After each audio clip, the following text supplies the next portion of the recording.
नमस्कार दोस्तों, stock market studies में फिर से एक बार आपको बहुत बहुत स्वागत करता हूं। तो आज मैं फिर से आपके सामने कुछ इंपॉर्टेंट कंपनी का अपडेट शेयर करने वाला हूं। तो इस वीडियो को पूरा लास्ट तक देखना और अभी तक अपने चैनल को सब्सक्राइब नहीं किया तो जरूर कर लेना। तो चलो देख लेते हैं कौन सा कंपनी है। फर्स्ट जो कंपनी है जिसका नाम है उज्जीवन स्मॉल फाइनेंस बैंक। देखिए finally Ujjivan small finance bank का आज के दिन रिजल्ट आने वाला है और मैं रिजल्ट आने से पहले ही वीडियो बना रहा हूँ क्योंकि मुझे थोड़ा सा काम था तो इसलिए मैंने पहले वीडियो बना दिया। तो माफी चाहता हूँ। तो रिजल्ट आने के बाद मैं फिर से एक बार वीडियो आपके साथ शेयर करूंगा। उससे पहले इस कंपनी के डेटा के बारे में कुछ आपको चर्चा करना था। क्या सही में रिजल्ट अच्छा खासा आने का चांसेस है?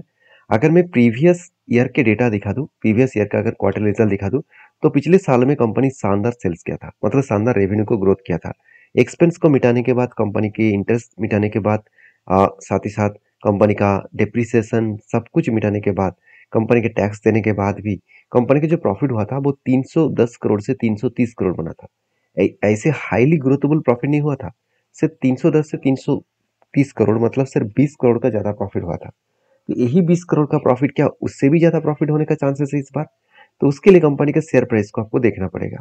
देखिए शेयर प्राइस के बारे में बात करूं तो कंपनी के जो लास्ट जो क्वार्टर्स कंपनी के सॉरी प्रीवियस ईयर में जो कंपनी का प्रॉफिट हुआ था, माफी चाहता हूँ, जो रिजल्ट आया था और प्रीवियस क्वार्टर में, तो उस क्वार्टर से पहले ही देखिए शेयर में एक बिग जंप देखने को मिला। एक big jump and big journey देखने को मिला। और ये जो जर्नी था वो कितना था, वो अगर मैं डाउन लेवल से टॉप लेवल तक देखूं तो ऑलमोस्ट ऑलमोस्ट 24% का जंप था। तो एक बिग जंप देखने को मिला 24% के आसपास। और उस हिसाब से एक रेंज भी बना। जो एक हाई वॉल्यूम का जाम था उस हिसाब से एक रेंज भी बना। तो इस नीचे लेवल को टच किया, तो देखिए यहाँ पे नीचे लेवल को टच किया, तब यहाँ पे क्या बन गया, एंटी बन गया। तो इस लेवल तक क्या बनेगा, टारगेट बनेगा। मगर मैं इस एंटी लेवल को लेने से पहले मैं इंतजार कर रहा हूँ कि रिजल्ट किस तरीके से आए। क्योंकि देखिए रिजल्ट आने से पहले अगर करेक्शन हो रहा है, मतलब शेयर में करेक्शन हो रहा है, तो सोचना रिजल्ट खराब आने का चांसेस होगा। क्योंकि ये हिस्ट्री भी बता चुके हैं कि जब जब शेयर में तेजी देखने को मिला तब तब रिजल्ट अच्छा आया। जैसे पिछले बार भी देखिए तेजी देखने को मिला था जिसके चलते रिजल्ट अच्छा आया। हाँ, उतना ज्यादा नहीं है, 310 करोड़ से 330 करोड़ बना, सिर्फ 20 करोड़ का टोटल प्रॉफिट ज्यादा हुआ। तो कोई बात नहीं, प्रॉफिट तो है ना, ज्यादा तो है ना, यही सबसे खासियत पॉइंट है। क्योंकि छोटा कंपनी इतनी शानदार काम कर रहा है तो उसकी ग्रोथ होने का चांसेस तो बढ़ेगा ही बढ़ेगा। तो बेसिकली इस कंपनी के ऊपर एक पैटर्न्स तो बना, तो मैं इस पैटर्न्स को जरूर यूज करूंगा। मगर उससे पहले कंपनी के क्वार्टर वन का रिजल्ट आने दीजिए। उस रिजल्ट देखने के बाद ही मैं कुछ डिसीजन जरूर लूंगा। क्योंकि हमेशा रिजल्ट के बाद ही पता चलता है कि एक्चुअली कंपनी कौन सा दिशा में जा सकते हैं। तो उज्जीवन स्मॉल फाइनेंस बैंक के ऊपर इसलिए इन्वेस्टर भी एक अलग लेवल का सिचुएशन देखने को मिला। जैसे आप इन्वेस्टर के बारे में बात करूं, देखिए म्यूचुअल फंड के पास ना ना के बराबर होल्डिंग था, वो खुद होल्डिंग बढ़ा चुके हैं। और एफएस के पास भी 3% होल्डिंग था, वो 26% कर चुके हैं। क्यों? क्योंकि प्रोमोटर ने माल बेचा। पूरा का पूरा प्रोमोटर 73% माल को पूरा का पूरा बेच दिया। तो सबसे ज्यादा होल्डिंग किसके पास जाना चाहिए था? इंस्टीट्यूशन के पास। क्या सही में गया? बिल्कुल नहीं। पूरा का पूरा माल किसके पास चला गया? पब्लिक के पास। 67%। एक बार मैं यहाँ पे आपको डीपली दिखा देता हूँ और भी क्लियर हो जाएगा, आप देख सकते हैं। प्रोमोटर के पास 83% होल्डिंग था, उसको बेचकर 0% कर दिया इस बार। और उसी बेसिस पे एफआईएस ने 3%, 1% का होल्डिंग था, वो बढ़ के 24% हो गया। अभी डीएस के पास ना के बराबर होल्डिंग था, वो बढ़ के 7% हो गया। अभी पूरा का पूरा पब्लिक ने माल उठा लिया, 15% से होल्डिंग को बढ़ाकर 68% के आसपास कर दिया। तो कहने का मतलब है कि इंस्टीट्यूशन माल बढ़ा रहा है, तो सॉरी, पब्लिक माल बढ़ा रहा है। इस जगह पे अगर इंस्टीट्यूशन बढ़ाते तो कुछ अलग बात होता। तो फिर भी उज्जीवन स्मॉल फाइनेंस बैंक अच्छा खासा काम किया जिसके चलते इतना बड़ा जर्नी हुआ। तो इसके लिए मैं थोड़ा सा रिजल्ट देखने के बाद ही कुछ डिसीजन लेने वाला हूँ। और जो मैं डिसीजन लूंगा वो मैं आपके साथ जरूर एज ए एजुकेशन पर्पज में शेयर करूंगा। क्योंकि मेरे वीडियो हमेशा एजुकेशन पर्पज में होता है, कोई भी बाय एंड सेल का रिकमेंडेशन कभी नहीं होता है। तो नेक्स्ट जो कंपनी उसके बारे में बात करूँ, उसका नाम है Indian renewable energy development agency, जिसका नाम एक्चुअली इरिडा है। तो इरिडा के बारे में बात करूँ तो इरिडा के ऊपर बहुत सारे लोगों का कमेंट्स था, क्या सर ये गवर्नमेंट के ऊपर जो बजट था उस बजट के हिसाब से कंपनीज के ऊपर क्या कुछ खास परफॉर्मेंस हुआ? बिल्कुल नहीं। क्योंकि एक एक बजट कंपनी को पॉजिटिव थिंकिंग दिया, वो बजट में आपको बताऊंगा। उससे पहले देखिए रेलवे गवर्नमेंट कंपनी है, तो रेलवे के ऊपर देखा जाए तो कोई भी बजट अनाउंसमेंट नहीं हुआ, उतना खास बजट कोई देखने को नहीं मिला। जिसके चलते इरिडा के ऊपर भी थोड़ा सा प्रेशराइज बनता हुआ देखने को मिला था। मगर पिछले दिनों में ऐसे क्या हो गया कि कंपनी के ऊपर 4-4.5% के जंप देखने को मिला।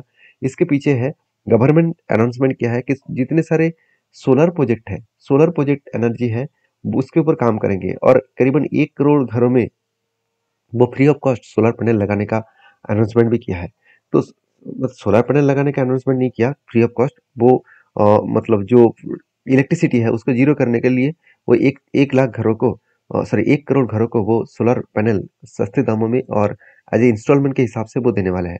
तो इन कोई भी सोलर प्रोजेक्ट के ऊपर काम हो रहा है और जहाँ पे लोग लोन लेकर काम करना चाहते हैं, तो इसके लिए बेस्ट प्लेटफॉर्म है इरिडा। देखिए, मैं कोई इरिडा को प्रमोशन नहीं कर रहा हूँ, आप खुद ही जाकर इसका बिजनेस को देख सकते हैं कि इस कंपनी सिर्फ यही प्रोजेक्ट के ऊपर काम कर रहा है। तो जब गवर्नमेंट ने इतने बड़े अनाउंसमेंट किया रिन्यूएबल एनर्जी के ऊपर, सोलर प्रोजेक्ट के ऊपर, तो क्या इरिडा चुप बैठेंगे? बिल्कुल नहीं, क्योंकि उसी सेक्टर का तो ही ग्रोथ किया गया, उसी सेक्टर का ही तो अनाउंसमेंट किया गया। इसलिए इरिडा अच्छा खासा यहाँ पे जर्नी भी दिखाया। तो बेसिकली इस कंपनी के ऊपर टेक्निकली चार्टर्स को देखा जाए तो जब मतलब बजट आया था उसके दिन करेक्शन हुआ था, उसके बाद फिर से रिकवरी भी कर दिया। तो इरिडा लगातार भागते चले जा रहे हैं, क्योंकि इतने लंबा एक यू टर्न लेने के बाद, ब्रेकआउट होने के बाद कंपनी थोड़ा सा रिटेस्ट किया, उसके बाद फिर से ऊपर जाने का कोशिश कर रहा है। तो जो सिचुएशन बना उस सिचुएशन को भी अगर मार्किंग करूँ तो कितना रेंज बना, टोटल यहाँ पे रेंज बना है कितना, अराउंड अराउंड देखा जाए तो 32%। तो 32% का यहाँ पे टोटल बाइंग रेंज बना है। इसका मतलब क्या है, एक बार ध्यान से समझिए। इसका मतलब यही है कि अगर इस पैटर्न्स को देखिए, यहाँ पे देखिए 1 2 3, तीन के तीन ग्रीन कैंडल बने। इसको टोटल अगर मैं मार्किंग करूँ तो कितना परसेंटेज निकल गया, 32%। तो 32% निकल गया, मतलब कंपनी जब जब भी इस नीचे लेवल को टच करेंगे तब एंट्री होगा। तो ऑलमोस्ट यहाँ पे एंट्री लेवल मिल चुके हैं और इस हाई लेवल तक इसका टारगेट मिलेगा। वो टारगेट कितना मिलने का चांसेस है, 32% के आसपास। मुझे लगता है बेस्ट तरीके से यहाँ पे एक टारगेट मिलने का चांसेस देखने को मिलेगा, क्योंकि जिस तरीके से अनाउंसमेंट किया जा रहा है उस बेसिस में कंपनी में आगे बढ़ने का पोटेंशियल भी है। और बाकी रही बात इस कंपनी के फाइनेंशियल डिटेल्स के बारे में, अगर उसके बारे में चर्चा करूँ तो कंपनी के जो रिजल्ट आया इस बार वो भी शानदार है, क्योंकि इस बार कंपनी आज तक की हाईएस्ट सेल्स जनरेट किया। जो आशा भी किया जा रहा था कि इस बार अच्छा खासा सेल्स आएगा। अभी प्रॉफिट कितना हुआ वो देख लेते हैं। देखिए, प्रॉफिट में थोड़ा सा यहाँ पे पॉजिटिविटी है, मतलब पिछले बहुत ज़्यादा जो प्रॉफिट हो रहा था उससे अच्छा खासा यहाँ पे प्रॉफिट ग्रोथ देखने को मिला, क्योंकि 337 से लेकर 384 तक यहाँ पे नेट प्रॉफिट देखने को मिले। और बेसिकली जो अर्निंग पर शेयर है उसके हिसाब से बात करूँ तो अर्निंग पर शेयर भी बढ़ चुके हैं। जो हाईएस्टली 1.26 रुपीज़ के आसपास था, सॉरी 1.29 रुपीज़ के आसपास था, वो आज बढ़ के हो चुके हैं 1.43%। मुझे जो सबसे बेस्ट पॉइंट लगा कंपनी का एनपीए। देखिए, एनपीए किसी भी कंपनी के लिए बहुत बड़ा इंपॉर्टेंस पॉइंट होता है, बेसिकली फाइनेंस कंपनी के ऊपर और बैंकिंग के ऊपर। तो इस कंपनी के एनपीए जो है वो एक टाइम 1% के 1.5% के ऊपर चला था, अभी वो 1% के नीचे आया।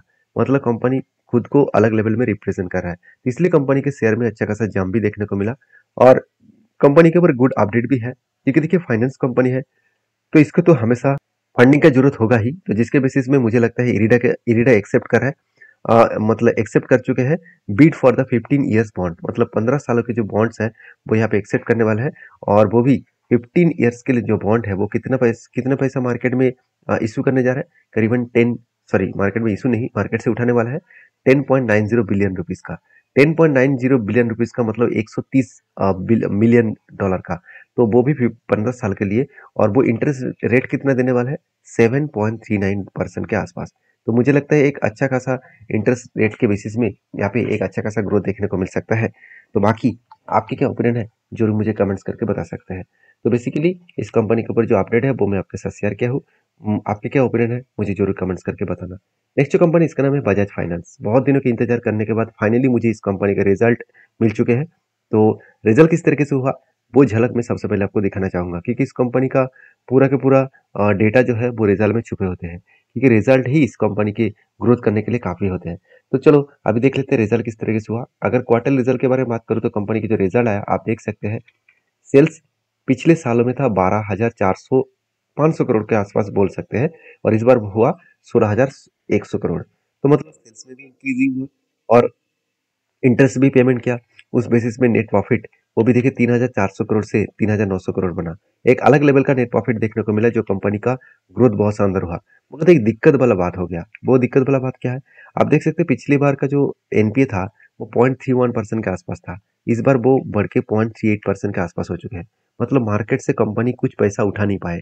देखिए, एनपीए का मतलब क्या होते हैं, मान के चलिए एक आपका बिजनेस है और आपने 3 व्यक्ति को लोन दिया। मैं एक एग्जाम्पल दे रहा हूँ, 3 व्यक्ति के हिसाब से 3 व्यक्ति को लोन दिया और आपने हर व्यक्ति को 100 रुपीज करके दिया।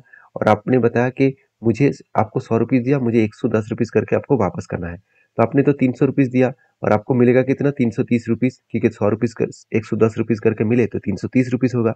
तो आपका 30 रुपीज़ का फ़ायदा होगा। मगर हुआ कुछ ऐसा, 2 व्यक्ति ने तो पैसा पेमेंट किया फुल, मतलब आपका जो इंटरेस्ट है उसके साथ, मगर तीसरे व्यक्ति बता रहा है कि मैं आपको 80 रुपीज़ ही दे सकता हूँ, उससे ज़्यादा मैं नहीं दे सकता, मेरे पास और पैसा नहीं है। तो 2 व्यक्ति मान के चलिए 110 रुपीज़ करके 210 रुपीज़ दिया, और साथ ही साथ देखा जाए तो बाकी एक व्यक्ति ने कितना दिया, 80 रुपीज़। तो कुल मिलाकर आपको कितना मिला, 300 रुपीज़। तो आपको कुछ घाटा नहीं हुआ। आप कहेंगे मेरा तो कोई घाटा नहीं है, मगर आपको कुछ प्रॉफिट भी तो नहीं हुआ ना। तो आपने इतने दिनों से जो पैसा उधारी दिया, अगर आपको कुछ पैसा ही नहीं मिला, तो आपका जो बिजनेस का एक्सपेंस है वो कहाँ से आप कैलकुलेट करेंगे, कहाँ से आप निकालेंगे। तो ये ऑब्वियसली आपके लिए घाटा ही है। तो उसी तरीके से चीज़ों को एनपीए कहा जाता है। वो जो आपको पैसा नहीं मिला, जो आपको 40 रुपीज़ नहीं मिला, 40 रुपीज़ क्यों, क्योंकि 20 रुपीज़ खुद का आपके पैसे का, 20 रुपीज़ इंटरेस्ट का। तो 40 रुपीज़ जो नहीं मिला वो आपको बन जाएगा एनपीए। तो यहाँ पे भी सेम टू सेम एनपीए यहाँ पे देखने को मिला। तो ये कंपनी के लिए थोड़ा सा प्रेशराइज देखने को मिलेगा। उसीलिए मुझे लगता है शेयर में एक थोड़ा सा करेक्शन देखने को मिला है। थोड़ा सा रिजल्ट आने के बाद एक झटका लग चुके हैं। तो अ, बजाज फाइनेंस के ऊपर मैं जरूर कहूंगा, मैं बहुत दिनों से इंतजार कर रहा हूँ। इस पैटर्न कंप्लीट तो हुआ है। यहाँ पे शोल्डर, फिर से शोल्डर, इसके बाद बिग हेड, उसके बाद एक शोल्डर बने। फाइनली यहाँ पे ब्रेकआउट हुआ, मगर ब्रेकआउट कंफर्मेशन नहीं हुआ। मैंने एक लाइन ड्रॉ करके दिया, इस लाइन को जब ब्रेकआउट करेगा तब मैं कुछ डिसीजन जरूर लूंगा। तो फिलहाल के लिए मुझे लगता है इतना आसानी से वो ऊपर नहीं जाने वाले, थोड़ा सा टाइम लग सकता है। और बजट भी ऐसे पेश किया गया जिसके कारण मार्केट में थोड़ा सा एक मतलब मोमेंटम स्लो देखने को मिल सकता है। तो बाकी आपके क्या ओपिनियन है, जरूर मुझे कमेंट्स करके बता सकते हैं। नेक्स्ट जो कंपनी है उसके बारे में बात करें, उसका नाम है रूसिल डेकोर्स लिमिटेड। तो रूसिल डेकोर्स लिमिटेड बेसिकली एक छोटा सा कंपनी है, मगर इस कंपनी के ऊपर बहुत ज़्यादा वॉलेटिलिटी है। और कंपनी के ऊपर अपडेट यही है कि कंपनी 9 तारीख को स्प्लिट देने वाले हैं, हर एक के बदले 10 शेयर। तो जो लोग स्प्लिट पाना चाहते हैं, सर यही कंपनी नहीं, जितने सारे कंपनीज के बारे में मैंने डिस्कशन किया हूँ, वो सारे कंपनीज के ऊपर एक बार डीपली रिसर्च करें, आपके सेबी रजिस्टर्ड एडवाइजर के साथ बातचीत करें, उसके बाद काम करें। मेरा काम था इन्फॉर्मेशन देना, आपका काम है उस इन्फॉर्मेशन को वेरीफाई करके काम करना। ब्लाइंडली किसी कंपनीज के ऊपर ट्रेड मत करना। मिलते हैं नेक्स्ट वीडियो में, तब तक के लिए धन्यवाद।